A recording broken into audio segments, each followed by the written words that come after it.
პარიზის ლუვრის მუზეუმი ამ დრომდე დაკეტილია.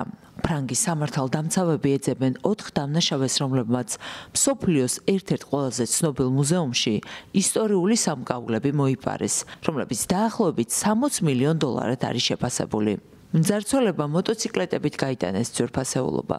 ლუვრის გალერეა აპოლოში ექსპერტები ცდილობენ მიაგნონ კვალს, რომელიც მათ 7-წუთიან ოპერაციაში მონაწილე მძარცველებამდე მიიყვანს. პროკურატურის ინფორმაციით დამნაშავეებმა წაიღეს 8 ექსპონატი. მათ შორის ნაპოლეონ პირველის მეუღლის დედოფალ მარია ლუიზას ყელსაბამი და საყურე, მეფე ლუი ფილიპ პირველის მეუღლის დედოფალ მარია ამელის ყელსაბამი, საყურეები და დიადემა. ასევე დედოფალ ევგენიას 2 ბროში და დიადემა.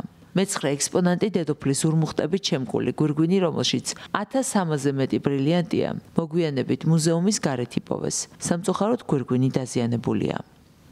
თვითმხილველების თქმით, მძარცველებმა მუზეუმის ტერიტორიაზე მექანიკური ასაწევი ლიფტი შეიტანეს. როგორც ჩანს, უსაფრთხოების წესები არ იყო შესაბამისად დაცული, რადგან ვერავინ შეამჩნია ამხელა ტექნიკა მუზეუმის ეზოში. ოფიციალური ინფორმაციით მძარცველები ავიდნენ მუზეუმის ფასადზე, გახსნეს ფანჯარა, ჩაამსხვრეს ვიტრინები, აიღეს ძვირფასეულობა და გაიქცნენ. შემთხვევა მუზეუმის გახსნიდან დაახლოებით 30 წუთში დღისით მოხდა, როცა ლუვრში უკვე იმყოფებოდნენ ვიზიტორები. ლონდონში დაფუძნებული ორგანიზაცია Art Recovery International-ის ინფორმაციით, გამოძიება ახლა იმ პირების წრეს იკვლევს, რომლებიც ზოგადად დაკავშირებული არიან ხელოვნების ან ძვირფასეულობის ქურდობასთან. ლუვრში ჩაერთო სიგნალიზაცია. უსაფრთხოების თანამშრომლები შემთხვევის ადგილზე მალევე მივიდნენ, თუმცა მძარცველები გალერეა აპოლოში უკვე აღარ იყვნენ. ექსპერტების აზრით შესაძლოა ძვირფასეულობა ქვეყნიდან გაიტანონ, დაშალონ და გაყიდონ. ფრანგული მედიის ცნობით, ქვეყნის ყველა საზღვარსა და პორტს აკონტროლებენ. ინტერპოლი კი აღმოსავლეთ ევროპაში ძვირფასეულობით ცნობილ მოვაჭრეებს ამოწმებს.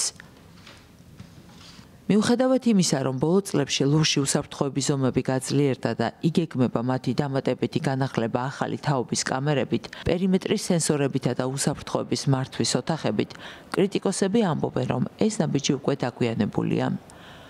2025 წლის 19 ოქტომბრის ძარცვა პარიზის ლუვრში ჩადენილი ყველაზე რეზონანსული ქურდობაა 1911 წლის შემდეგ, როცა მუზეუმიდან წაიღეს ლეონარდო და ვინჩის მონა ლიზა. ლუვრის იტალიელი თანამშრომლის ვინჩესტო პერუჯას მიერ მოპარული შედევრი 2 წლის შემდეგ იტალიაში იპოვეს.